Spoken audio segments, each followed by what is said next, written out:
Toby Fournier, welcome to the Courtside Club. Toby Fournier, the freshman phenom. Coach Kara said, if you can't see that this is the ACC Freshman of the Year, then you need to see an eye doctor. It was a great moment. That's like the day where I got to think about it the most and soak it all in. Great finish. I mean, she is almost even with the rim. When are we going to see an in-game dunk? I need to do it as soon as possible. I've been telling myself, I just need to get it over with and do it. Because I feel like once I do it, I'll be able to do it more. Fournier showing all the weapons. She's got a full base of artillery. Have you thought about your WNBA dreams? Seeing how the WNBA has just the numbers have spiked. I'm super excited. I've definitely been thinking about that as a professional career, and yeah, we'll see what happens. Toby Fournier, welcome to the Courtside Club. Thank you. I'm so excited to be here. I know this is such a crazy time, and is it crazy for you too? Has your freshman year just flown by? I feel like it's been very long and very short. It's hard to describe, but there's been a lot of hard days that felt very long. But then all the fun stuff with the team and the games that we played, I feel like that's gone by very fast. So it's a little bit of both for sure. But yeah, it's been great altogether. Yeah, you guys just won the ACC Championship. So congratulations on that. We all saw the celebration from our end. And Coach Kara said that you guys actually took a moment to reflect and just soak that in because that's such a huge accomplishment. How did that feel for you being out there on the court? I just remember that moment, watching the clock count down, just waiting to run to my teammates. It was so much fun. Of course, in high school, we had our championships and everything, but it was never that big of a stage, in front of that many people. And then just being able to celebrate with those girls specifically, it was just so much fun. I remember running to everyone, and I know Riley was just going crazy. Riley specifically. This was one of the moments because we went around and shared our favorite moments from the championship. And I just remember trying to avoid her because she was so energetic. We were all jumping together. It was super fun. She was just about to just tackle you guys. Yes, no, she definitely was, but I had to move out of the way, so it was okay. So you were also named ACC Freshman of the Year. Congratulations on that. And there was an interview where Coach Kara said, if you can't see that this is the ACC Freshman of the Year, then you need to see an eye doctor. Have you had a chance to kind of soak that in and just realize what an accomplishment that is for your freshman season? It's been very crazy, just with everything going on. I feel like the ACC Championship, one was right after the other. So it was hard to kind of soak it all in. But I did have a day where it was just the coaches had called me up to the office. I personally, I thought I was in trouble. I didn't know what was going on. Because they just come up to the office. They didn't say anything else. So I was oh, I've done something. But anyways, I went up there and we all kind of at first Coach Kara was trying to play a prank on me or something. They were very, very serious, her and Coach Tia, and then they couldn't hold it in anymore and we all started smiling and laughing. But it was a great moment. And I feel that's the time, that's the day where I got to kind of think about it the most and soak it all in. And then now it's more just boom, boom, boom, because we had the championship and now obviously we're preparing for March Madness as well. Yeah. And that has to feel so good because going from that leap from high school to college is something else, and not many people understand until you do it. What do you feel was the biggest adjustment that you had to make going into college hoops? That's a really good question. There's a lot of adjustments, to be honest. I feel basketball wise and just on and off the court, just being adjusted to also being a student athlete. Obviously you had that in high school, but it wasn't to the same extent. And especially at such an academic university like Duke, you really have to keep up with both. So I think, obviously getting organized. I had my mom back at home, so she would do a lot for me. So I think a big adjustment for me was just getting used to doing things for myself, being more independent. And then on the court, I would say just the schemes of things and defense and offense and knowing the plays. That was really hard for the first few months, for sure. I can't even lie to anyone. And all my teammates know. It was very hard for me. But I feel you start to just adjust and get used to things. But I didn't even know you could have 30 plays. We had one play in high school and it was for me. So, know, and it's get the ball, go to the rim. That's the play. So it's definitely different, but it's a nice transition as well. I know you guys, you said you have a lot of plays and a lot of schemes, but from the outside looking in, when I watch you guys play, it seems like you guys just play team ball. Like Yeah. you're moving on a string and everyone gets involved and you guys are all like, you look at the stat line, even at the end of the game, everyone's scoring, everyone has assists, everyone's rebounding, everyone's crashing the boards. On defense, you guys are doing the same thing. Is that something that Kara's kind of instilled in you guys to work as a team, or how does she go about getting you guys to work as this well-oiled machine that you are? We have a lot of plays. Like we have like, I don't even know how many, too many to count. But at the same time, like what Coach Kara always repeats to us is she doesn't want us to be robots. Like she doesn't want us to just like think about, everything's a play. Because if you're thinking about the play, like obviously you need to think about the plays, but if you're only focused on what's happening in the play, like someone might back cut and then you miss the pass to them. So at the end of the day, like she still wants us to play basketball. And that's what she always talks about is like, yes, I need you to learn the plays and know what you're doing. But it's like at the end of the day, you're doing what you love, and that's playing basketball. So she always talks about that, which is nice. And you can see that on the court too. Like we're not super like stressed about like always needing to be in like the right spot or do this or do that, So we're still You playing guys basketball. don't seem stressed at all. You guys seem like you're having a blast. Like all the way down from the players that are on the court to also you look at the bench, like everyone is hype at all moments. Like even if things aren't going your way, it's like you guys somehow come together and play as a team. I think that's also really going to help you come this next tournament, the big dance. How are you feeling about it? Your first NCAA tournament? I'm definitely nervous. Like I feel like there's, a lot of pressure like there always is for every athlete, but I'm also like I think I'm more excited than nervous. And I just know that I'm nervous because it's something that matters to me. So I'm just like I'm ready to go. We've had all this time leading up to it, like all the practices and all the preparation. So I'm excited for sure. How far can this Duke team go? I mean, I think all the way to the end. But, Coach Kara likes to say, we got to stick to one game at a time. So we're just focusing on, what's ahead of us to beat that team and go on to the next. Not just because, everyone will talk about, what I sound exactly like Coach Kara right now. She's going to be so proud of me. But, everyone likes to focus on like, who you're going to face in the Final Four. But it's like you have to focus on each and every game that you're playing. So right now, our biggest focus obviously is going to be Lehigh, and we'll see how that goes. Let's talk about Coach Kara a little bit. You said you sound like her. We have seen all these clips on the internet of her you correct me if I'm wrong. Are they pre-practice little speeches, kind of motivational bits that she gives you guys? I mean, she's just endless wisdom and motivation. After I interviewed her, I was like, okay, I'm ready to go. Like I can go run a marathon now. Yeah. Does she do that for you guys? Like before tell me about these. I mean, that's one thing about Coach Kara. She knows how to talk to an audience. She knows how to hype up a team. So I feel like it's never really been an issue for her. Like, no matter what it is, pre-practice, after, like, it doesn't matter when it is in the day. She's always going to give a little speech. Like, even when it's one-on-one and the cameras are down and there's nothing, like, being recorded, like, she's still going to try to be as inspirational as possible. So she always has, like, little life lessons that she's giving us. And it's definitely something that you can take, like, past basketball as well. So it's nice to have a coach that knows how to talk like that and how to motivate her players. Because you can see, like, maybe when we're having a bad practice or something and we all come in together and she'll like give us a pep talk, it's like you can see the energy shift after that. Has there been any advice that she's given you that's really stuck out? There's a really good speech that she had. It was about like finding the real, I don't know. I'm not gonna be able to say it like her. It was really like at the end of practice we have our little huddles. So that's probably where a lot of the speeches come from. Okay. But it was a speech about recognizing real. And when you're around real, it's easier to like spot out a fake. And she gave like an example of like a money, like a bank or something, how they were trying to find like fake bills. Anyways, it was a whole thing, but that was probably the one that stuck with me the most. But she says so many things that it's like you're all kind of taking, like I can't just name one moment, Yeah, but staying in the real. I think she mentioned that to me as well. Yeah. She wants to like instill that in you guys. So during your freshman season, you had a scary injury during the Boston College game. You had a concussion. And then I remember hearing you in some of your post-game interviews saying that it was a little hard for you to find your rhythm after that. When do you feel like you had that breakthrough in the second half of the season?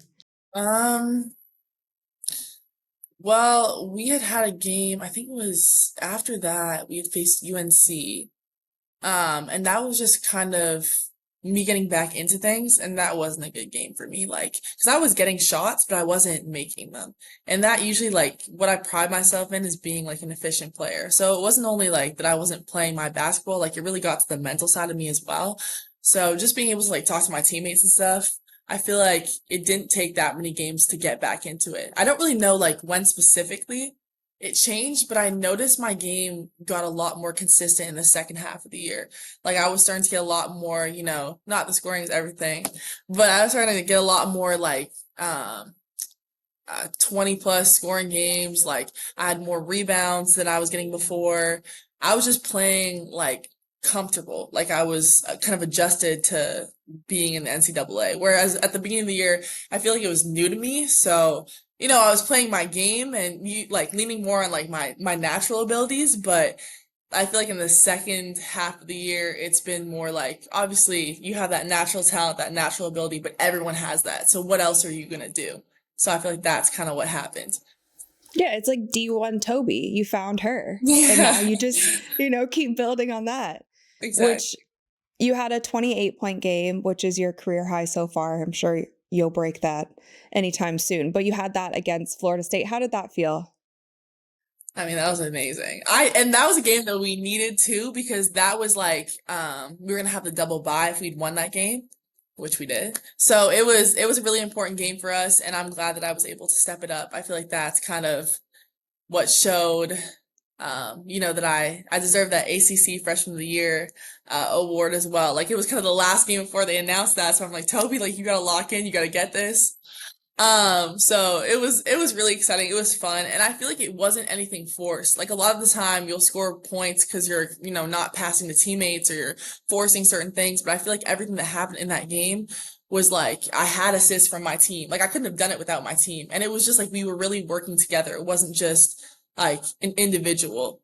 So, yeah. No, it was definitely in the flow of the game because even if you look back at your highlights, like a lot of them come from you slashing, and whether that's part of the play or not, you said you guys have a million, but sometimes that back door cuts open. Sometimes it's you pinning down on the block. Sometimes it is you getting it on the block and creating your own shot. So I would give yourself credit for that. But you're right. When I looked back at that film, I was like, whoa, she was really scoring on all sides of the court. And getting in there defensively as well. You had a couple steals, blocks, and they had a really good, like, their post player was amazing. Props to her because she's very talented. I think she was up for some award for Power Forward of the Year, but she was great. And it was also like, I love that competition, that back and forth. Like when you're having a game like that and you're just able to go up against someone that's also having a good game as well and just kind of like go back and forth with them. So it was fun because it wasn't only like, we have to win this. It was actually like, it was fun. Like I just felt like I was out there playing my game. Yeah, it's the best way. Has there been anyone that you've gone up against that you were like, okay, here I am. Like this is college hoops. Oh my gosh. You guys have played some tough teams and some tough players for sure. I remember, NC State was definitely a moment like that for us. Sanaya James, I'm forgetting her name. Maybe that's wrong. But, she had like 36, like she had a lot of points on us. And I just remember like, oh my gosh, like, cause everyone can do the same things cause everyone has that level of like natural ability. So you got to kind of stand out like amongst everyone else cause everyone's on that like same playing field. I feel like that. And also when we played Notre Dame, and Hannah Hidalgo, because I had heard a lot about her, but I never really like played against her except for like AAU a couple like years back. But she was just as she was in AAU. I remember it was like 8 a.m. in the morning, and she had like this full court press and like 3 steals in a row on our team, and it was the same. Like it was the same. She just has that energy. Like I feel like that's something that's not going to leave her. But that was definitely like this is college basketball. Kind of Here moment. We are. Yeah. Hannah's one of those players I feel like you love to have her on your team, but if you're going against her, she's so pesty on the offensive side and the defensive side. You're just like, oh, come on. She never stops. No, exactly. Well, Toby, here on the Courtside Club, we like to take a little halftime break. And for that, I have a little ranking game for you. We're going to take it back to your Canadian roots.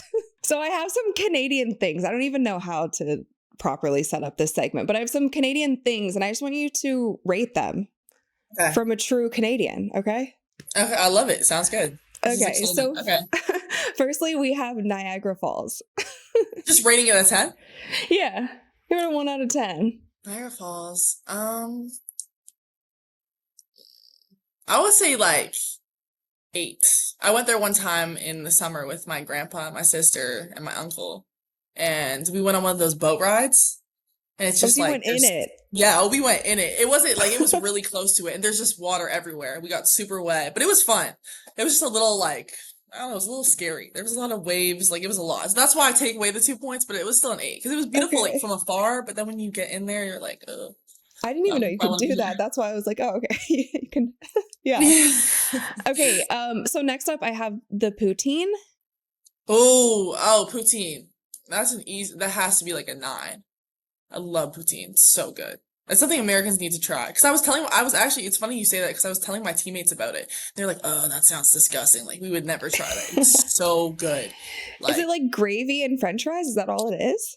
Gravy, cheese, and french fries. It sounds disgusting, but it's actually really good. Like, the combination's just delicious.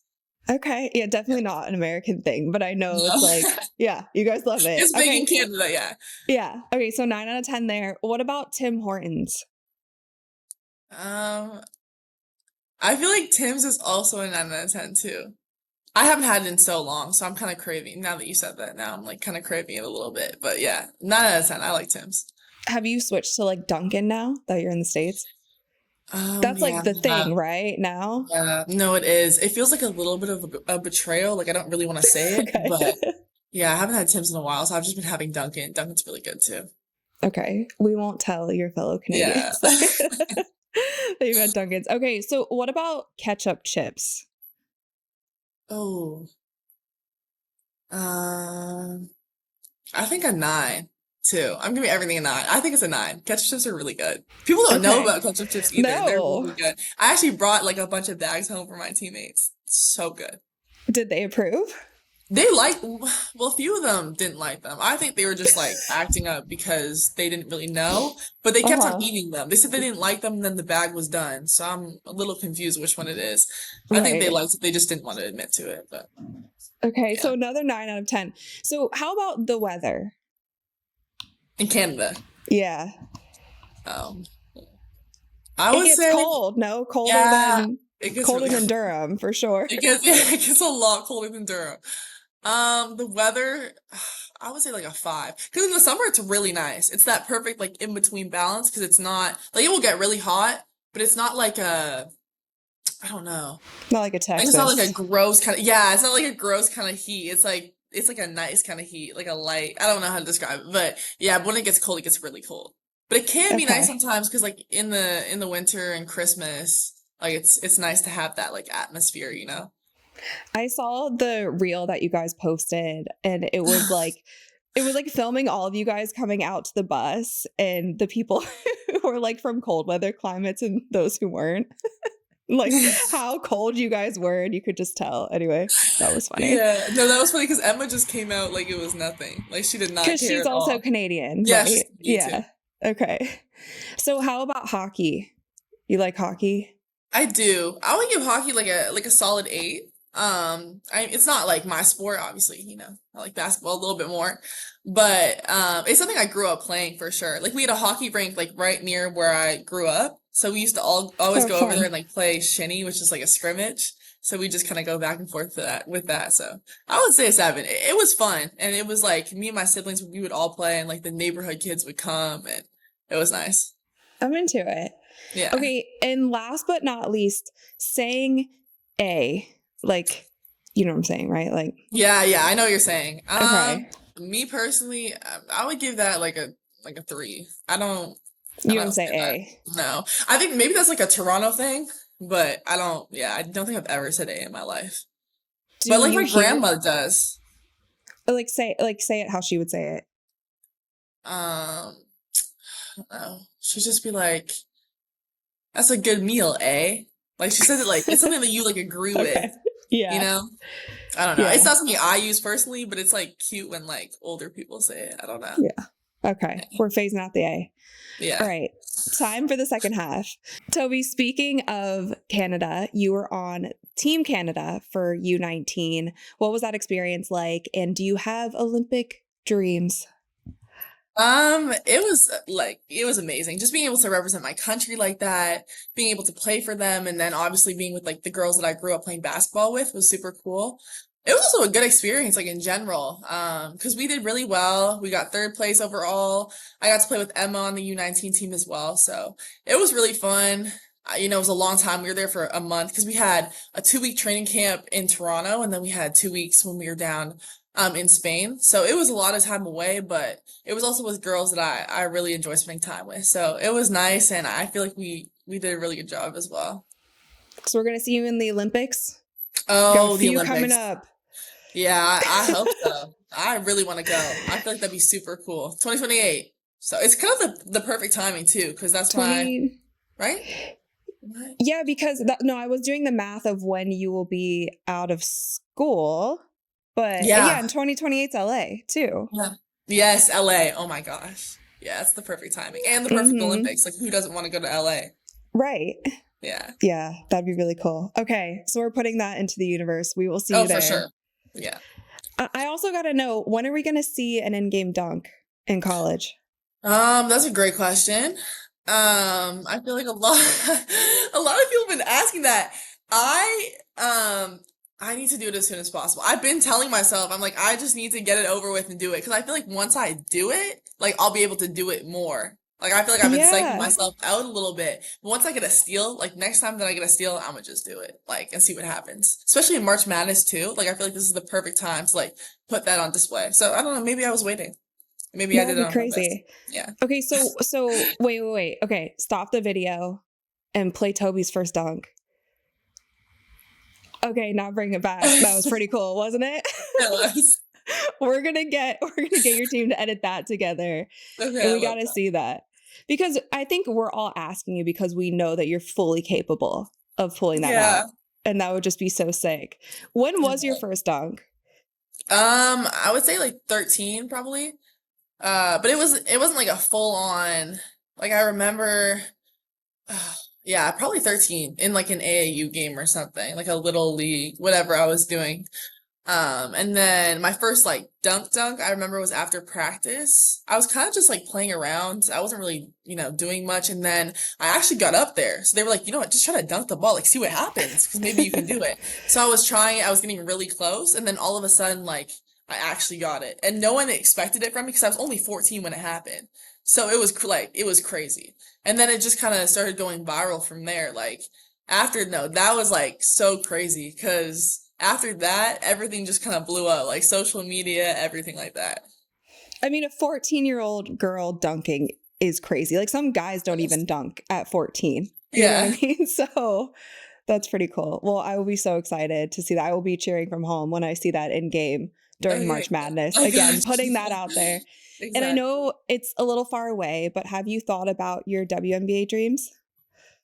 Yeah. For sure. I mean, I feel like I'm very locked in on college and everything and focusing on what's going on. But at the same time, seeing everything that's happening in terms of like evolution in the women's game and seeing how the WNBA has just like the numbers have spiked. Like, I feel like I'm very much inspired to keep playing. And then also know that there's like a level after college where people are going to watch the game. So I'm super excited. I've definitely been thinking about that as like a professional career. And yeah, we'll see what happens. What WNBA players have you been following, and which player's game do you think is closest to yours or comparable to yours as it is right now? I would say probably Asia. Love Asia Wilson. I really do. I think that she's a great player. I kind of, grew up watching, like when I first started watching the WNBA because my parents would watch it, like that's a player that I watched a lot. And I just love her passion. Like, I feel like that's kind of how I play. So I relate to that. Like the way that she plays the game, she's so like passionate about what she does. And I feel like that's the same way that I get in games too. So I kind of relate to that. You And she know, does it all too. she does it all, exactly. She does everything. I mean, Caitlin Clark, obviously, she's a rookie in the WNBA, but it's super cool just watching her and how she has completely changed the women's game and like the amount of viewers that they're getting because of, you know, things that she's done. And obviously the women before her and everyone in the league right now, but she's definitely been an inspiration. So looking up to her, watching her college career, especially in that final year at Iowa, was crazy. Insane. No, but the coolest part about it is like these players have all just created these stepping stones and then you guys are next. And we've seen even with the numbers in college this year and how many people have been tuned into the women's game in college. It's like everyone's going to follow you guys as you continue. So it's such an exciting time to be a women's basketball player. But Toby, I know that you're super busy getting ready for the tournament. Before I let you go, I have a couple buzzer beaters for you. Okay. Okay, so who is one person that you would love to see courtside at one of your games? That's a good. There's so many people. Okay, probably LeBron. Okay, I like Yeah. it. And who is one person dead or alive that you would love to sit courtside with? There's supposed to be buzzer beater questions, but I'm really thinking of No, I'm just kidding. exactly. I mean, probably like Asia or one of the WNBA players, like her, Caitlin, Elena Deladon, like someone that I could like analyze the game with. Okay, we'll line you guys up, all four of you. Yeah, exactly. It's fine. We have a few tickets. Perfect.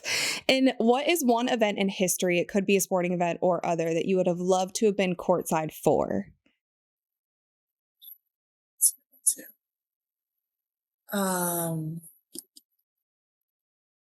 Oh, I would say 2020, the Raptors game with Kawhi Leonard when he hit the final shot. That was Okay. great. I remember watching that from home. Like as a Raptors fan, like living in Toronto, that was a crazy moment for us. And then we went on to win the whole thing. But yeah, that was definitely where I would want to be for sure. Yeah. I mean, there's definitely other games, but that one was really exciting. The Kawhi era in Toronto was unmatched for sure. Yeah, it was. Well, Toby, thank you so much again for coming on Courtside. Good luck in the tournament. We will be watching. Go Duke. And also, Thank you. we'll be waiting for that dunk. So Yes, okay. report back. Sounds good.